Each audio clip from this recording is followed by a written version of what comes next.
ओम शांति। आज की मुरली से श्रेष्ठ पुरुषार्थ के लिए कौन से त्याग की जरूरत है? बोलो। त्याग मैंने कहा, मेरापन, मैं, ये मैं और मेरा बड़े रॉयल रूप से, कभी कभी ऐसे रूप से कि मनुष्य को पता ही न चले, आते हैं अंदर में। बाबा ने एक बहुत ही सूक्ष्म लाइन बोली, बड़ी अच्छी बात, हम सभी को उस पे ध्यान देना है तो परिवारों में होने वाले झगड़े खत्म हो जाएं। मैंपन का बड़ा सूक्ष्म रूप है, मैं राइट हूँ। दो लोग लड़ते हैं, दोनों ही ये सोचते हैं मैं राइट हूँ, और ये सिद्ध करने की कोशिश करते हैं मैं राइट हूँ तुम गलत। इस पे बहस होती है और झगड़ा होता है। एक व्यक्ति झुके, झगड़े खत्म हो जाएं। तो सभी को बहुत ध्यान देना है, सूक्ष्मता से चेक करेंगे मैं और मेरा किस रूप में है। सबके पास है। कोई सोचे हम तो मुक्त हैं इससे, मैं तो गरीब हूँ, कोई मेरापन नहीं, गरीबों में क्या अहम होगा, मैं तो बिना पढ़ी लिखी हूँ, बिना पढ़े लिखों में कहाँ से अभिमान आया। पर सब में है या नहीं? पहली बात है हमें परख हो के ये सूक्ष्म मैंपन का रूप आ गया। और बाबा का एक महावाक्य याद रखेंगे, मैंपन आते ही क्या क्या होता है। मैंपन आया, खुशी खत्म होने लगती है। बाबा के शब्द, मैंपन आया, सेवाओं का गुलदस्ता मुरझाया। मुरझाना शुरू हो जाता है, सेवाओं में टकराव होने लगता है, सेवाओं की जो दिव्यता है, जो रौनक है, वो ख़त्म होने लगती है। और मैंपन से बहुत बड़ा नुकसान एक होता है, जिस पे सूक्ष्म पुरुषार्थ करने वालों को ध्यान देना है। मैंपन हमारे और बाबा के बीच में एक दीवार खड़ी कर देता है, और बाबा अगर हमें यूज करना चाहें तो वो नहीं कर सकते। आज भी था करण करावनहार, बाबा कराता है, और मुरलियों में ये बात आती ही रहती है। आज तो बहुत अच्छी बात थी, हाथ बच्चों के और काम बाबा का। क्योंकि बाबा इस रूप में भी कहते हैं, काम बाप का, नाम बच्चों का, क्योंकि वो गुप्त रहता है पीछे। तो बच्चों को आगे रख कर उनसे काम करा के उनका नाम करा देता है, और बच्चे सोचने लगते हैं मैंने किया। बड़ी सूक्ष्म बात है, पहचानना है। मुझे इसके बहुत अच्छे अनुभव रहते हैं। कोई व्यक्ति बीमार आता है, पूछता है डॉक्टरों की दवाई काम नहीं कर रही, क्या करूं? हम उसको बाबा की ये छोटी विधि बताते हैं, आप जानते ही हैं, वो ठीक हो जाता है। मैं सोचा करता हूँ कैसे ठीक हुआ ये,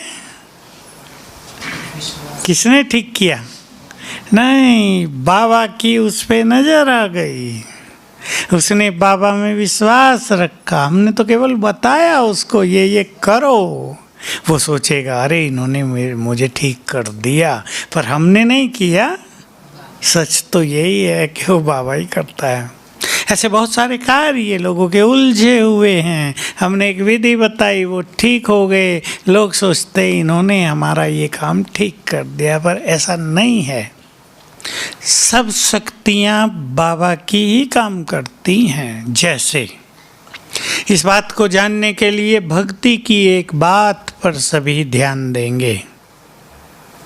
भक्ति में भक्त लोग भिन्न भिन्न देवी देवताओं के पास जाते हैं मनोकामनाएं लेकर, और उनकी मनोकामनाएं पूर्ण होती हैं। देवी देवता तो हैं ही नहीं, वहाँ पत्थर की मूर्तियां हैं। देवी देवता वैसे भी इस समय नहीं हैं, वो तो सतयुग में थे। कौन करता है? कौन करता है? माताओं को पता है? हनुमान जी ने ठीक कर दिया। बाबा ने ये बोल दिया, श्रीमद् भगवत गीता में भी लिखा है और बाबा ने बोल दिया, जो भक्त जिन जिन देवी देवताओं की आराधना करता है उनके माध्यम से मैं ही उन भक्तों की कामनाएं पूर्ण करता हूँ। तो देखो, भक्ति में भी नाम गणेश जी का, और विघ्न किसने मिटाए? निराकार शिव ने। तो काम बाप का और उसका बच्चा गणेश, नाम उसका करा दिया। वैसे भी माँ बाप बच्चों को ही आगे रख देते हैं ना, लौकिक में भी। तो हम भी इस बात को बहुत अच्छी तरह अपने जीवन में अपना लें। काम सब बाबा से हो रहा है। आप अपने लौकिक कार्यों को भी, थोड़े पंखे चला दो भाई अंदर के भी, आप अपने लौकिक कार्यों को भी इसी दृष्टि से करें। अगर ये भावना रहेगी कि बाबा कर रहा है तो क्या होगा? बोलो, और क्या होगा? और क्या होगा? बाबा की मदद मिलती रहेगी। और अगर ये है कि मुझे करना है तो बाबा की मदद से वंचित रह जाएंगे। इसका प्रयोग करें सभी अपने जीवन में। बाबा करन करावनहार है, वो कर रहा है, हमें मदद कर रहा है। जितना ये संकल्प दृढ़ होगा और भावना युक्त होगा, उसकी मदद मिलती रहेगी। लौकिक कार्यों में सब यूज करेंगे इस अवसर को, इस अपॉर्चुनिटी को, बहुत अच्छे अनुभव होंगे। बीमारियों में भी करेंगे। क्या है बाबा बीमारियों के लिए? Supreme surgeon. यहाँ के डॉक्टर हमारा इलाज कर रहे हों, पर अगर हमें ये भावना है बाबा सुप्रीम सर्जन हमें ठीक करेगा, तो करेगा। तो डॉक्टर के साथ उसकी भी मदद मिलती रहेगी। तो हमेशा ध्यान रखना है, जो भी हमारे पास है, क्या है वो? हमारे पास बुद्धि है, मान लो हमारे पास धन है, हमारे पास कोई विशेष योग्यता है, हमें समाज में बहुत मान सम्मान मिला है, हम जीवन में बहुत सफल हुए हैं, आपके परिवार में आपको 4-5 अच्छे बच्चे हैं। क्या है वो सब? और अच्छा शब्द वो है प्रभु देन। बहुत अच्छे शब्द हैं ये बाबा के, वो प्रभु देन है। अगर उसे प्रभु देन मानेंगे तो अभिमान नहीं आएगा, और जब अभिमान नहीं आता तो हमारे अंदर बहुत शक्तियाँ रहती हैं। अभिमान हमारी सूक्ष्म शक्तियों को नष्ट कर देता है। तो सभी चेक करेंगे किस तरह का मैंपन मेरे अंदर आता है।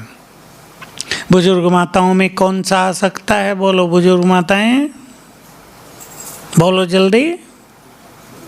आता होगा, बोलो। मैं घर की बड़ी हूँ, मेरे बिना पूछे, बोलो आगे, कोई काम नहीं होना चाहिए। छोटे बेचारे पिसते रहते हैं, मेरा बच्चा तो है ही आपका, वो दूसरे का थोड़ा ही हो जाएगा, वो तो है ही आपका। ठीक है, ये बात भी ये थोड़ी और गहरी हो जाती है, पर मैं घर की मालिक हूँ। नई शादी हुई लड़के की बहू आई, अब उसको मालिक नहीं बनने देती माताएं कुछ दिन। तो मैं ही मालिक हूँ, मैंने घर बनाया है, हमने कमाया है, मेहनत हमने की, ये नई आके मालिक बन गई। टकराव शुरू हो जाता है। मेरे बच्चे हैं तो आपके ही, लेकिन क्या भाव हो जाए? आत्माएं हैं, शिव बाबा के बच्चे हैं, बाबा ने हमें दिया है उनको इनकी पालना के लिए। ये संकल्प परिवार में अलौकिकता ले आएगा, बहुत अच्छे अनुभव होंगे। और जिस परिवार में अलौकिक वाइब्रेशंस होते हैं वो परिवार बहुत सुखी, वहाँ बहुत प्यार, समस्याओं से मुक्त, बाधाओं विघ्नों से मुक्त रहते हैं ऐसे परिवार। इसलिए सभी भाई बहनें जो यहाँ बैठे हैं वो ध्यान दें, अपने परिवार में अलौकिक वाइब्रेशंस फैलाएंगे। और क्या करेंगे इसके लिए? माताएं करें, सभी 2 बार अपने घर में शांत में बैठें। परिवार में मान लो 5 लोग हैं, सबको देखो ये आत्माएं हैं। और सब बहनें करेंगी, कन्याएं भी करेंगी, ये आत्माएं हैं और बहुत अच्छी आत्माएं हैं। ये शिव बाबा के बच्चे हैं, ये भी देवकुल की महान आत्माएं हैं। और देखो 1 मिनट इस चिंतन से आपके परिवार में अलौकिक वाइब्रेशंस फैल जाएंगे, बहुत सुखद फीलिंग होगी, परिवारों में शांति रहेगी। ठीक है, कर सकते हैं, कर सकते हैं। और अगर इन संकल्पों में रहे, मेरा परिवार, मेरे बच्चे, यहाँ तक तो ठीक है, आपके ही हैं वो, मेरी सुनते नहीं, ये मुझे ऐसा ऐसा बोलते हैं, तो क्या होगा? बीच में जगह है जो भर लो। क्या होता है इससे? अभी सुनते भी रहो, क्या होता है? इसलिए माताओं को मैं खास कहता हूँ, कई माताओं ने अपने को बिना मतलब उलझा लिया है परिवारों में, मोह में नहीं, मोह की बात छोड़ो, मेरी सुनते नहीं, मुझे सम्मान नहीं देते। फिर बच्चे बड़े हो जाते हैं, वो सामना करते हैं, मेरा अपमान करते हैं, मैंने इनके लिए क्या क्या किया, और अपने मन की शक्तियों को बहुत कमज़ोर कर लेते हैं। कई भाई थोड़े कम पर बहनें ज़्यादा नेगेटिव हो जाते हैं, खुशी नहीं रहती। योग लगाएंगे तो क्या होता है? बोलो, अनुभव सुनाओ। वही याद आता है, मैंने इसके लिए क्या क्या किया, सुनते नहीं मेरी। बच्चों का हाल थोड़ा बिगड़ रहा है आजकल, सबका नहीं पर कम से कम 60-70% युवक बच्चे, बड़े बच्चे माना वो 5-7 साल के नहीं, 30 साल 32 साल 40 साल तक के, क्योंकि कलयुग की हवा बहुत तेज चल रही है। मैं ये बात बार बार कहता हूँ, किसी को बुरी भी लगती होगी, कलयुग की हवा बहुत तेज चल रही है और उसका प्रभाव अनेक मनुष्यों पर आ रहा है। इसके कारण अच्छे अच्छे लोग, पढ़े लिखे लोग, धनवान लोग गलत मार्ग अपना रहे हैं। आज ही एक केस आया, लड़के ने कई मार्ग अपना लिए गलत, सट्टा खेलना, उधार लेता रहा, 50 लाख कर्ज कर लिया। तब उसकी पत्नी और उसकी माँ ने अपने जेवर आदि बेचकर उसका थोड़ा कर्ज उतार दिया, 10 लाख बचाया। अब माँ परेशान, सुधर नहीं रहा है, नौकरी छोड़ दी है। क्या स्थिति होती है? बेचारी रोने लगी। मैंने कहा तुम्हारा बात तो ठीक है, ये तुम माँ हो और माँ को ममता भी होती है और तुम इमोशनल भी हो और हो गई हो, लेकिन इससे काम नहीं चलेगा, उसको टाइट करो। अच्छा, उसकी पत्नी भी ऐसी, वो कहती है ससुर को कहो ना इसका कर्ज उतार दे, उनके पास बिजनेस है, पैसा है। मैंने कहा बिल्कुल नहीं, वो पूछने आई थी। उसको टाइट करो कि कर्ज तुम लेते हो, तुम्हें उतारना है, कमाओ तो वो काम करेगा, क्योंकि वो काम नहीं करता, मस्त रहता है, दोस्तों में गया, खाया पिया, होटलों में पहुंचा, 50 लाख खर्च कर लिए, खर्च कर दिया। तो इस ममता को भी छोड़ना तो पड़ेगा नहीं माताओं को? नहीं, मेरा बच्चा है, दे दो ना पैसा, चलेगा काम? अगर आप उन्हें आप अच्छा इंसान बनाना चाहते हैं, थोड़ा तो टाइट होना पड़ेगा। क्या आप अपने बच्चों को पढ़ाने के लिए टाइट नहीं होते? 10वीं क्लास में बच्चा है, माताएं बांध देती हैं, पढ़ना ही है, अब परीक्षा आ रही है। बांधते हैं या नहीं भाई भी? या फिर ही छोड़ देते हैं, चलो कोई बात नहीं, खेल कूद आओ, टीवी देख लो, अगले साल पढ़ लेना, कोई बात नहीं, चलेगा?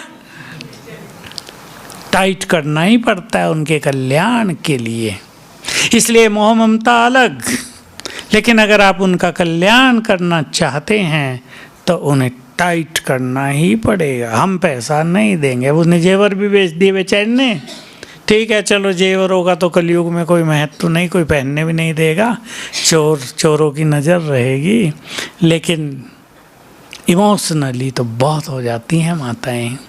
और फिर आगे जब बच्चे कुछ काम करते हैं, देखो न मोह छूटता, न बच्चे सुधरते, न अपनी स्थिति अच्छी बनती।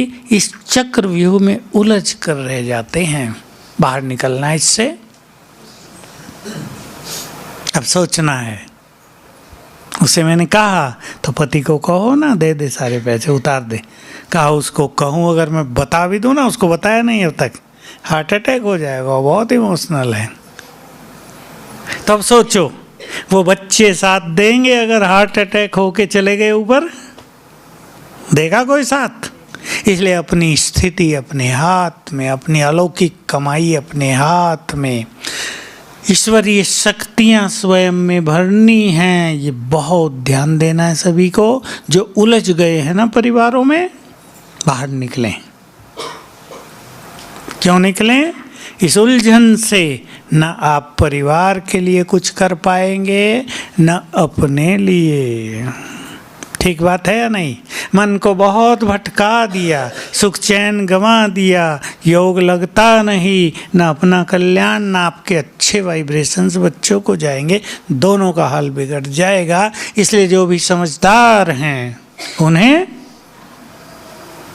उलझाना नहीं है। कल हमारे यहाँ एक ग्रुप आया हुआ है, मैंने उनकी क्लास में एक बात रखी और उनसे पूछा, देखो पढ़ाई ने लोगों को बहुत बुद्धिमान बना दिया है, बना दिया ना। एक है बुद्धिमान बनना, दूसरा है समझदार बनना, और तीसरा है वाइज बनना। वाइज इंग्लिश का शब्द है, वाइज माना विवेकवान बनना। कौन सा तीनों में बड़ा है? तो कुछ ने कहा समझदार होना बड़ा है, कुछ ने कहा विवेकवान होना बड़ा है। मैंने क्यों पूछा, क्यों बुद्धिमान होना बड़ा नहीं है? कहा बिल्कुल नहीं, क्योंकि वो सारे पढ़े लिखे हैं बहुत ज़्यादा, आईटी वाले। तो देखिए, बुद्धिमान लोग ज़्यादा सोचते हैं तो ज़्यादा परेशान होते हैं, और विवेकवान लोग, वाइज लोग समझदार बन जाते हैं। अब दोनों को जोड़ दें आप, जिसके पास जितना अच्छा ज्ञान है, सद्विवेक है, वो उतने ही ज़्यादा समझदार हैं, और समझदारी से समस्याओं को पार करते हैं, समझदारी से परिवार को चलाते हैं, उलझते नहीं हैं। क्योंकि सभी को ये बहुत अच्छी तरह जान लेना है, समय दिनों दिन अच्छा आएगा खराब।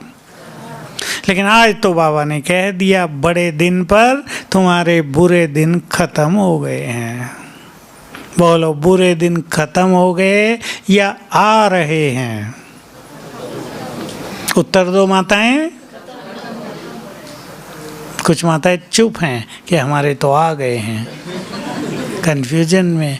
बुरे दिन आएंगे संसार के, उन मनुष्यों के जो पाप बहुत कर रहे हैं, उन मनुष्यों के जो विषय वासनाओं में डूबे हुए हैं, जो व्यसनों के शिकार हो गए हैं, उनके बुरे दिन आ रहे हैं।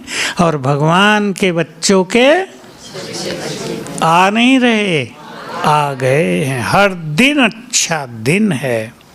तो हमें ये अब ध्यान से सोचना है, जरा अटेंशन सहित।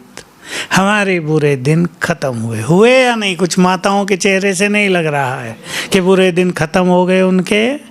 हो गए? सच सच बताओ, कुछ तो सीरियस बैठी माताएं, हुए तो नहीं है, अभी होने हैं। अपने हाथ में है अपने दिनों को अच्छा बनाना या बुरा बनाना, अपने हाथ में है। बहुत लोग ये कहते हैं, एक उदाहरण ले लें इसके लिए, बहुत लोग कहते हैं सारा दिन बहुत बिजी रहते हैं, टाइम ही नहीं मिलता।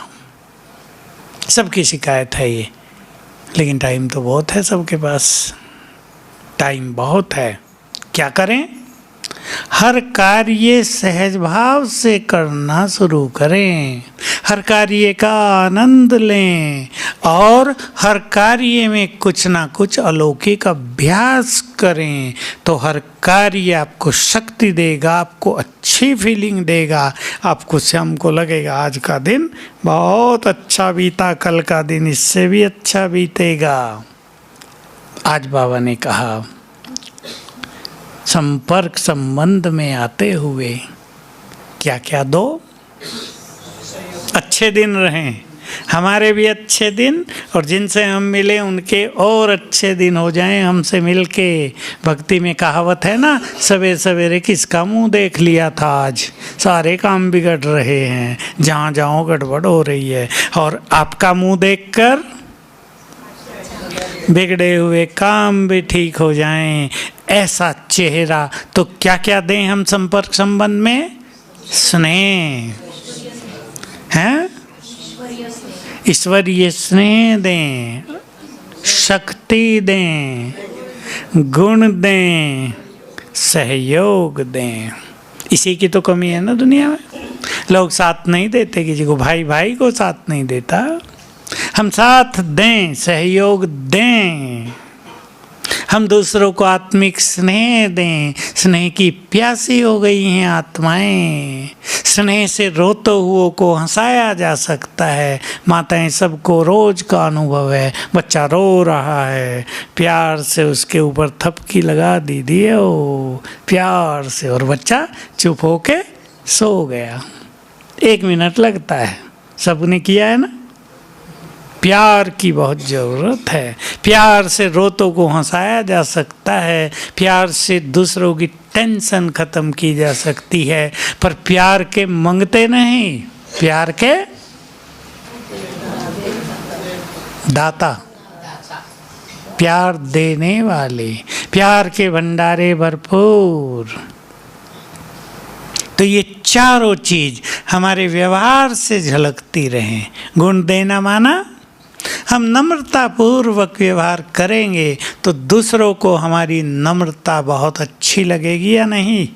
कोई क्रोध से बात करे, अहम से बात करे, सबको पता चलता है, बड़ा अभिमान है, दिखाई देता है। नम्रता से, बहुत अपनेपन से, बहुत प्यार से बात करेंगे तो लोगों पर अच्छा प्रभाव पड़ेगा ना। हमने दे दिया उन्हें बहुत कुछ। तो गुणदान हम अपने जीवन से उन्हें दिखाएं कि रहते तो हम भी कलयुग में ही हैं, पर इसके प्रभाव से मुक्त हैं। पीछे मुरली थी ना, कमल, गुलाब और कांटे। हाँ, वरदान में था, कांटे गुलाब को नहीं लगते, कांटों से गुलाब बिगड़ता नहीं है। जो गुलाब को तोड़ेगा उसको कांटे लगेंगे, क्यों तोड़ रहे हो? हम भी गुलाब, कमल फूल समान, कलयुग के कांटे हमें नहीं लग सकते, हमारी पंखुड़ियों को छिन्न भिन्न नहीं कर सकते। ऐसा अपने को स्ट्रॉन्ग बनाना है। तो लोग देखें, कलयुग में तो ये भी रहते हैं, काम तो ये भी करते हैं, परिवार तो इनको भी है, 4 बच्चे हैं, 4 बहुएं हैं, लेकिन ये कितने खुश हैं। दिखा सकती हैं माताएं? ये कितने तनाव से मुक्त हैं। माताएं चुप हैं आज। ये कितने तनाव से मुक्त, मैं जानता हूँ आप चुप क्यों हैं। ये कितने सरल हैं, सोते हैं तो आराम से सो जाते हैं, टेंशन में नहीं दिन बिताते। इन्होंने क्रोध को भी छोड़ दिया है।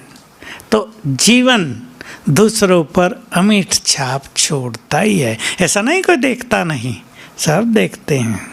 अहम भी दिखाई देता है, क्रोध तो दिखाई देता ही है, पर सूक्ष्म कमजोरियां भी दिखाई देती हैं और हमारे सद्गुण भी दिखाई देते हैं, वो हम दूसरों को देते चलें। क्या विचार है भाइयों का? अब मैं माताओं को नहीं कहूँगा, बहुत कह लिया। भाइयों का क्या विचार है? ठीक विचार है ना? हमें बहुत पोलाइट होना है, बहुत नम्र चित्त, मैंपन को चेक कर लें। और चेक किस तरह करेंगे? यदि हम परेशान हैं तो मैं है, यदि हम खुश नहीं रहते तो मैंपन है, यदि हमारा मन बहुत भटकता है तो मैं और मेरा है। इसी हॉल में अव्यक्त बाबा की मुरली है। 10 मिनट योग में बैठो और जहाँ तुम्हारा मन भटक रहा उसको जरा ध्यान से देखो तो तुम्हें पता चलेगा कि मन भटकने का कारण मैं और मेरा ही होता है। तो इन लक्षणों से हम अपने मैंपन को पहचाने। अभिमान और मैं दोनों जुड़े हुए हैं ना। जो इससे मुक्त होता जाएगा वो डिवाइन होगा, उसके अंदर दिव्यता आती जाएगी, सौम्यता आती जाएगी, बहुत सुखद फीलिंग रहेगी, आत्मा संतुष्ट होती चलेगी दिनों दिन। आज की मुरली में एक और सुंदर बात थी। आज की मुरली पता किस पे थी? मैं थोड़ा सा बता देता हूँ। बहुत पहले जब दादी गुलजार छोटे थे, ये लोग लखनऊ में गई सेवा के लिए, तो लखनऊ में ये एक युगल ज्ञान में निकले सिंधी, नाम था राम और सावित्री। तो सिंधी में दादा कहते हैं ना, तो उनका नाम दादा राम। पैसे वाले थे, एकदम ज्ञान में आ गए, अच्छी तरह से अपना घर दिया ज्ञान सेंटर के लिए। उस टाइम यज्ञ में बेगरी पार्ट से यज्ञ निकला ही था, 60 के आसपास की बात है। इन्होंने बहुत सारा धन की मदद करके बाबा को मदद की बेगरी पार्ट से बाहर आने में, सेवाएं आगे बढ़ाने में। और केवल संपर्क संबंध वाले लोग नहीं थे, अच्छे वारिस बच्चे उनको भी जोड़ा ज्ञान में। यहाँ हमारे म्यूजियम में रहे दादा राम, 2-2.5 साल रहे होंगे। हम रोज जाते थे, बहुत अच्छे। सावित्री बहन बहुत पैसे वाले होते भी खाना खिलाने की सेवा में लग जाती थी। तो बच्चों को भी ज्ञान दिया। दादा का शरीर छूटा और इन्होंने हांगकांग में, इनका परिवार था, वहाँ सेवाएं शुरू की, अपना घर दिया। फिर एक लड़का लंदन में चला गया, उसने वहाँ सेवाओं में बहुत मदद की। एक अमेरिका में, वहाँ उसने मदद की। तो पूरा ही परिवार, एक अच्छा परिवार। तो बाबा इन्हें बहुत प्यार करता था। उनकी एक कहानी सुना देता हूँ जो मुझे बहुत याद रहती है। सन 74 में ये सावित्री बहन 3-4 साल के बाद मधुबन में आई हांगकांग से। अब आई तो इसने कहा दादी को बाबा से मिलना है मुझे। मास शायद सितंबर का था, बाबा का प्रोग्राम तो नहीं था, पर गुलजार दादी यहाँ थी। तो भाई प्रोग्राम तो नहीं है। अगले दिन गुरुवार था, उसने रिक्वेस्ट की मेरी ओर से भोग लगाया जाए और बाबा को निमंत्रण दो। लेकिन बाबा ने ऊपर दिखा दिया, बोर्ड पे लिखा हुआ है ड्रामा। ड्रामा माना नहीं आ सकते। अब ये बहुत निराश हुई कि मैं 4 साल के बाद आई हूँ, फिर पता नहीं कब आऊँ। तो दादी ने इसे कहा भाई तुम शायद रात बाबा के कमरे में योग करो। तो अगले दिन उसने शायद रात बाबा के कमरे में योग किया और अगले दिन फिर कहा बाबा से रिक्वेस्ट करो, भोग लगवाया और बाबा आ गए। हाँ, राजी हो गए बाबा। तो बाबा ने जो पहली बात कही थी ना, मुझे क्यों याद रहता है, उसका कारण वो पहली लाइन थी। छोटी सी मुरली चली, फिर उनसे बाबा मिले, टोलिया दीदी थोड़ी देर में चले गए।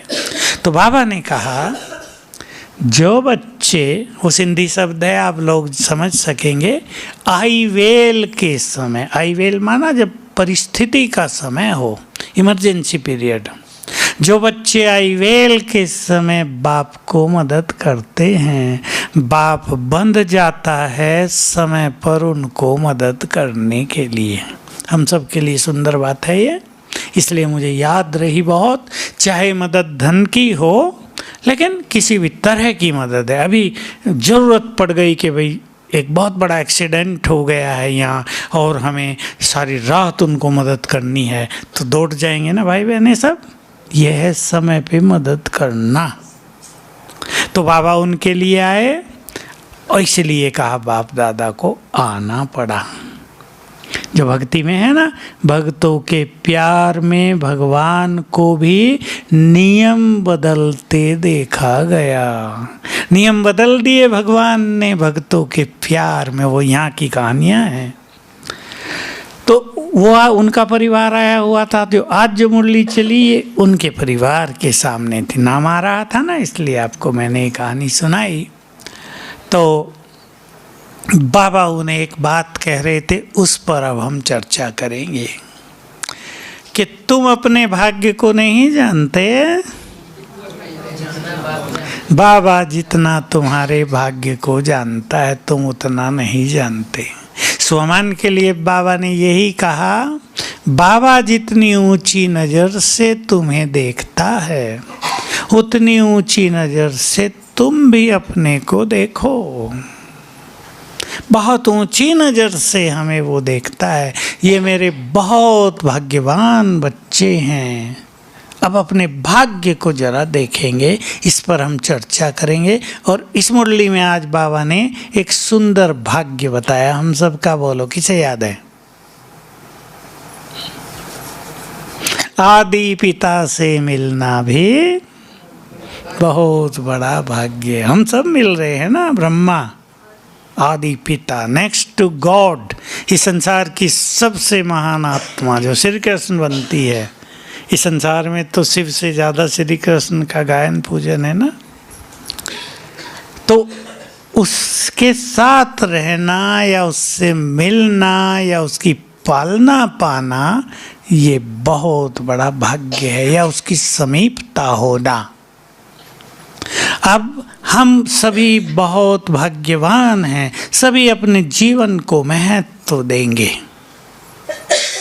संसार की मोह माया से निकलकर सभी बाबा के पास आ गए ना। बहुत बड़ा त्याग है, बहुत बड़ा भाग्य है। जिसे सारा संसार ढूंढ रहा है, जिसे जान भी नहीं पाए विद्वान और शंकराचार्य और महामंडलेश्वर, पता भी नहीं चला वो क्या है। ब्रह्मा है, उसको ब्रह्मदेव कहते हैं, वो सबसे बड़ा है, या विष्णु है, या महादेव जी हैं, क्या है, कौन है आखिर वो? ये देवियाँ कौन है जिनकी पूजा हो रही है? क्या है ये सब, क्या चल रहा है? लोग ढूंढ रहे हैं, फाइनली किसी को कुछ पता नहीं चलता। ठीक है भाई, पूजा हो रही, लोग कर रहे, हम भी कर लें। एक बार हम शंकराचार्य से मिलने गए, उत्तराखंड, जोशी मठ है हिमालय में। तो वो तो वहाँ नहीं था, उसका मुख्य शिष्य था, उसने हमें आश्रम में ही अपने रखा, हमें खाने पीने का सब साधन दे दिया, बनाओ खा लो। और फिर हमें उसने सारे में घुमाया। तो जो एक वंडरफुल चीज़ देखी कि वहाँ अष्टभुजाधारी दुर्गा की बड़ी भव्य मूर्ति है, अति भव्य। मैंने पूछा ये क्या यहाँ? कहा शंकराचार्य जी 4 घंटे रोज इनकी पूजा करते हैं। शंकराचार्य हिंदू धर्म का हेड माताओं की पूजा कर रहा है। वैसे कह देते हैं माताओं को देखो भी नहीं और पूजा कर रहे हैं। हमने उनसे ज़्यादा डिबेट तो नहीं की क्योंकि हम उनके मेहमान थे, बेचारा नाराज़ होगा। पर हम सोचते रहे, बाबा मुरलियों में कहते हैं सन्यासियों को पूजा पाठ देवी देवताओं की आराधना करने का अधिकार नहीं है, निवर्ती मार्ग है ना। ये बात शास्त्रों में भी है, पर और कुछ नहीं कर सके तो पूजा ही सही। तो संसार के बड़े बड़े विद्वान कुछ भी जान नहीं पाए, इसलिए छोड़ ही दिया, भौतिकता की ओर चले गए सब। और हम लोग, कोई प्रश्न है जिसका उत्तर माताओं के पास नहीं है? बोलो माताएं, है कोई दुनिया में ऐसा प्रश्न जिसका उत्तर आपके पास नहीं है? जो ज्ञान छोटा छोटा हमें लगता है, शास्त्रों के लिहाज से वो बहुत गुह्य ज्ञान है। हम आत्माएं हैं, हमने तो एक लाइन में जान लिया, शास्त्रों में जी की खोज होती रही मैं कौन हूँ, और ये तो बिल्कुल पता नहीं चला कि कहाँ से आई हूँ, मैं कौन हूँ। इसके बारे में तो थोड़ा बहुत चर्चा हुई, आत्मा हूँ, पर मैं मन हूँ या बुद्धि हूँ, ये शरीर हूँ या सूक्ष्म शरीर हूँ, मन बुद्धि आत्मा से अलग है या उसमें ही है, कन्फ्यूजन रहा। हमारे सामने स्पष्ट है ना। और कहाँ से आए, ये तो माताओं ने अपने छोटे बच्चों को भी सिखाया हुआ है। बच्चे मेले में खो जाते हैं, पूछते हैं कहाँ से आए हो, परम धाम से। और पुलिस वाले परेशान हो जाते हैं, भाई परम धाम कहाँ है, देखो नक्शे में परम धाम कहाँ है, बाप कौन, शिव बाबा। अब ये भी वंडरफुल बात, बच्चों को भी पक्का करा दिया ना। और अगर किसी बड़े सन्यासी से आप पूछो, अगर वो समझदार है तो कहेगा भाई पता नहीं इस चीज का। तो कितना बड़ा भाग्य है कि सत्य ज्ञान को पाकर हम सब संतुष्ट हुए, खोज नहीं रही, भटकन नहीं रही। कहीं जा भी रहे मंदिरों में तो पता है ये सब कौन है, भटकने नहीं जा रहे हैं। मंदिर में जाके भी नशा चढ़ जाता है ना, किसकी पूजा हो रही है, किसकी हो रही है, वाह, माताओं को भी नशा चढ़ गया, हमारी हो रही है।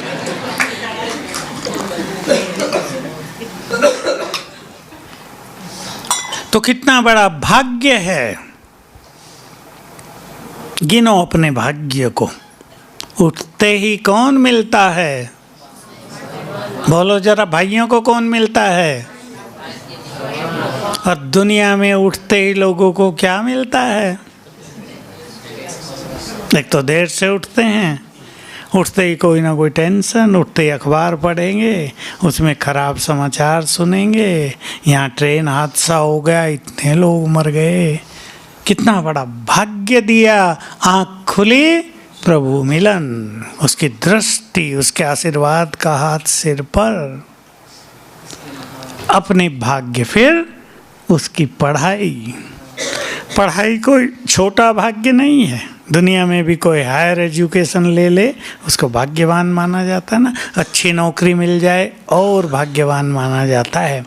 हमें पढ़ाने वाला स्वयं भगवान, और पद क्या मिलेगा, देवी देवता नहीं, राजाई मिलती है, राजाई, रजाई नहीं, राजाई। छोटा भाग्य है, ऐसा भाग्य कि 2500 साल तक कमाना ही नहीं है, इतना पैसा दे दिया है। अब तो सब अपने बच्चों को इतना देते हैं कि आराम से खाएं, भले ही शराब पिएं, और भगवान ने इतना माल पानी दिया, 21 जन्म संपूर्ण सुखी निरोग काया, देवी देवता स्वरूप, कोई कमी नहीं, देवताओं के खजाने में कोई कमी नहीं, भरपूर चमकते हुए चेहरे, कंचन काया, और महल कैसे होंगे। एक एक माता के पास घर कितना बड़ा होगा, दिल्ली जैसा होगा। अरे वाह, तो घूमेंगी कैसे अपने घर में। तो एक भाई बड़ा मजाक किया था, कहा दिल्ली जैसा महल होगा तो बाथरूम आबू जैसा जरूर होगा। भाई भी बड़े मजाकिया होते हैं ना, कहा दूध की नदी बहती हैं, तो कहा हम तो नदी में ही थोड़ी सी दही डाल देंगे, सवेरे सारी दही जम के मिल जाएगी। कितना बड़ा ज्ञान, कितना बड़ा भाग्य मिला है हम सबको। हंसना सिखा दिया ना बाबा ने, अंदर से हंसना सिखा दिया। लोग तो बाहर की हंसी करते हैं, आजकल तो लाफिंग क्लब्स खुल गए हैं, हंसना भूल गए तो वहाँ हंसो जोर जोर से, बनावटी हंस लो, खुल जाए दिमाग की सलवटे, पर खुलती नहीं, फिर सिकुड़न आ जाती है। हमें आंतरिक खुशी दी है, तो हम जैसा भाग्यवान, हमारे दिल से आवाज निकले, जिनका बाप ही भाग्य विधाता हो, जिन्हें भाग्य बनाने की कलम ही मिल गई हो, लिख दो जो लिखना है, अपने ही हाथ में कलम आ जाए तो क्या लिखेंगे, सोच लो। तो ऐसे भाग्यवान जिनकी चिंता स्वयं भगवान करे, जिनको वो सदा साथ दे, अपने भाग्य को याद करेंगे तो ये जो कुछ लोगों के चेहरों पे उदासी दिखाई दे रही है ना, भाग जाएगी। भाग्यवान चेहरे, भाग्यवान आत्माएं और परेशान, बाबा भी कहते हैं सब भगवान के बच्चे और परेशान बाबा को अच्छा ही नहीं लगता। मेरे बच्चे और दुखी, लोग कहेंगे ना पहले अपने बच्चों को तो ठीक करो, पीछे हमसे बात करना। तो भगवान को भी लज्जा आएगी ना, हम ऐसा काम ना करें। चेहरों पे ऐसी रौनक रखें, लोग देखें ये अलौकिक लोग हैं, ये हमसे अलग हैं, इनको कुछ ज़्यादा प्राप्तियां हो गई हैं, ये बहुत सुखी हैं। तो छोटी छोटी बातों को हल्का करें। बहुत लोगों के मन पर दूसरों की बातों का प्रभाव रहता है। कोई घटना हो गई, उसका प्रभाव रहता है, निकलें उससे। बातें कीमती या हमारी खुशी कीमती, अपने से बात करें। जिस बात से मैं उदास हूँ उस बात की कीमत कितनी है, और मेरी स्थिति की, मेरी खुशी की, मेरे आनंद की, मेरे योग की कीमत कितनी है। बीमारियों के बारे में भी चिंतन करें। बीमारी देह को है, देह की बीमारी मुझे परेशान नहीं कर सकती, देह की बीमारी मेरी खुशी को नहीं छीन सकती। तो आप देखेंगे आपकी खुशी के आगे बीमारी भाग जाएंगी। खुशी और प्रेम में बहुत बड़ी ताकत है, बहुत बड़ी ताकत। उसके आगे बीमारियां ठहरती नहीं हैं। इसलिए सवेरे सवेरे जितना अपने श्रेष्ठ भाग्य को याद करके मन को आनंदित करेंगे, बीमारियां भाग जाएंगी। आपके परिवार में भी सब कुछ अच्छा हो जाएगा। खुशी के वाइब्रेशंस आपके परिवार को भी खुशनुमा बना देंगे। और माँ ही उदास हो, परिवार उदास। माँ को गुस्सा आता हो, दूसरों को तो कह भी नहीं पाएंगे ना शांत रहो, वो कहेंगे पहले तुम तो रहो, शिक्षा दे देंगे। इसलिए अपने चित्त को बहुत अच्छी तरह शांत करना है, यही हमारी विवेकशीलता है। मैं आप सबको कुछ और भी कहना चाहता हूँ। बात तो खतरनाक है, लास्ट अंत उससे नहीं करेंगे क्लास का। अभी रेलवे हादसा हो गया ना मुजफ्फरनगर, हमारा नेटिव प्लेस है इसलिए ज़्यादा समाचार मालूम हुए। टीवी पे तो दिखा रहे थे 24, 25 लोग मर गए और कुछ 100 घायल हुए। 400 आ गए आज आंकड़े, इससे बहुत ज़्यादा। आप सोचो 14 डब्बे गए, कुछ डब्बे बिल्कुल पिचक गए, मिल गए हैं। 23-24 लोग नहीं मरे, एक जीरो और लगा दो आगे। वो तो सरकार की नीतियां होती है ना।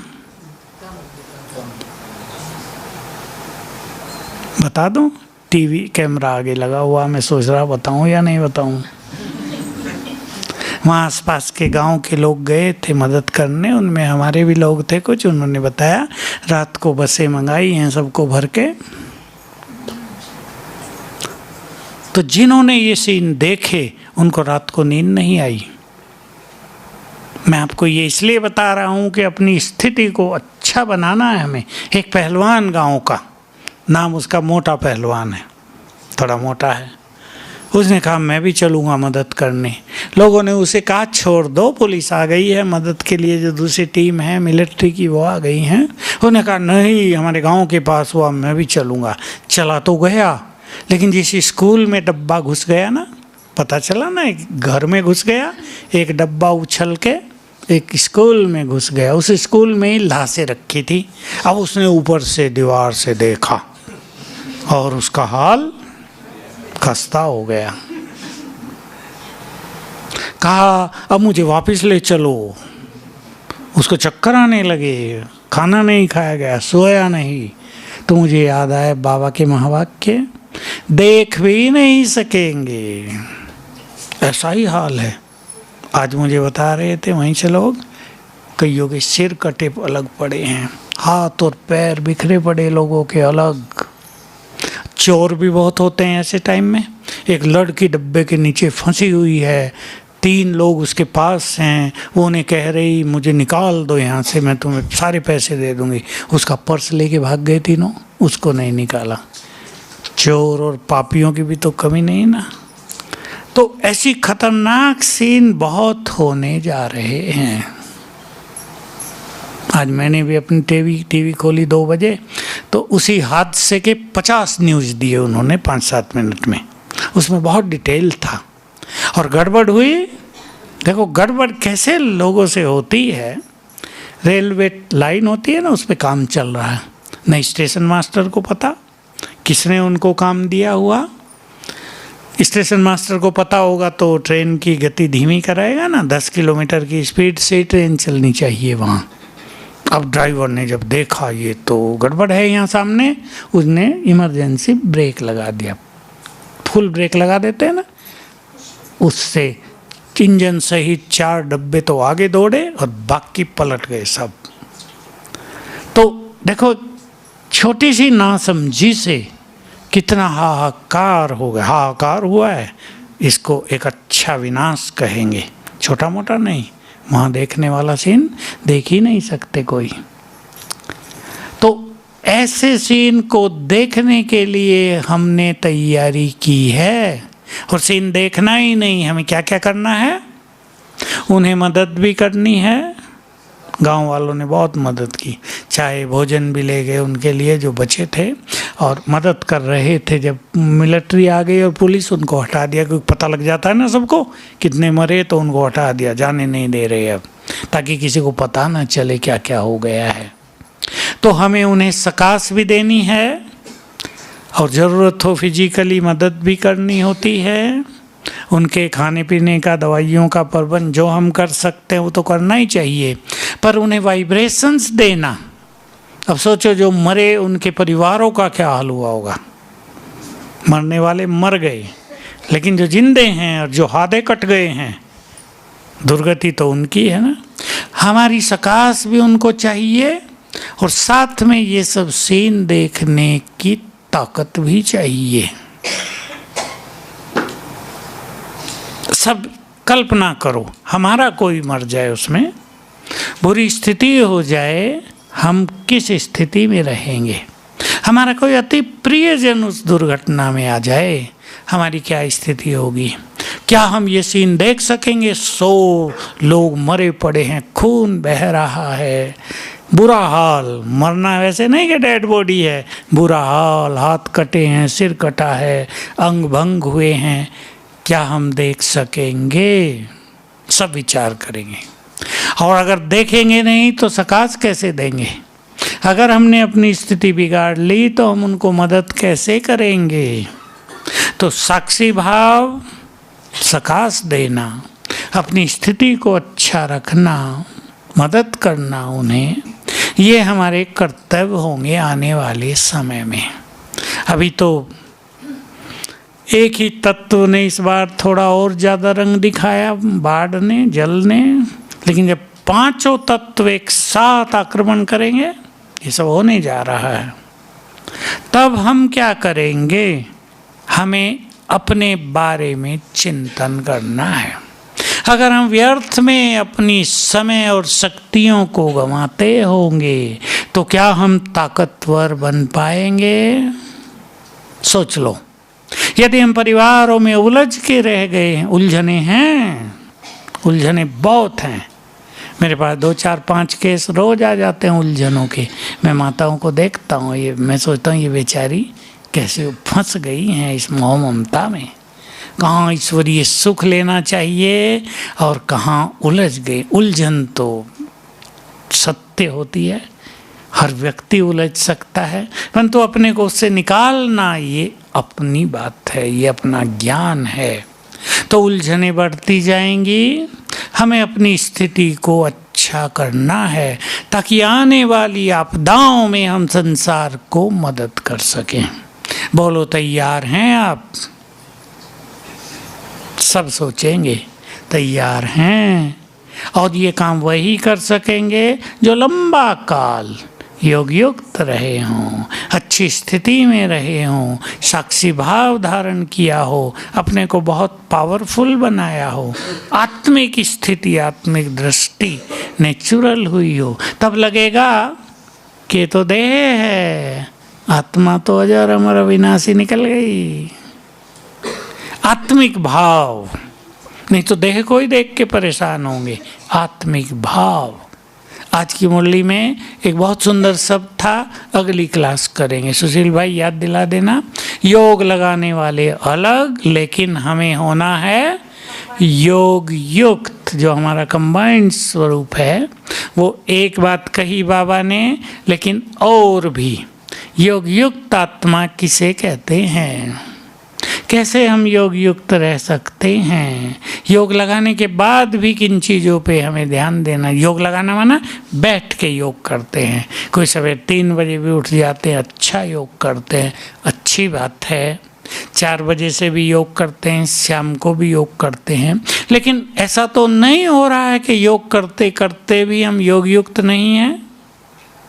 कुछ लोगों के साथ ऐसा हो रहा है, तो कहाँ मिसिंग है, गड़बड़ कहाँ है, ये हमें जानना चाहिए। कि योग अच्छा लगा रहे, 4 घंटे बैठते हैं रोज, फिर भी क्रोध जा नहीं रहा, कहाँ गड़बड़ है। योग हम बहुत बैठ के करते हैं, फिर भी व्यर्थ में हमारी बहुत रुचि है, कहाँ गड़बड़ है। हमारे जीवन में रौनक नहीं है, कहाँ गड़बड़ है। ठीक है, सभी इस टॉपिक पे चिंतन करेंगे। हमें योग लगाना भी है, और योग लगाने के साथ अपनी स्थिति को योग युक्त भी बनाना है।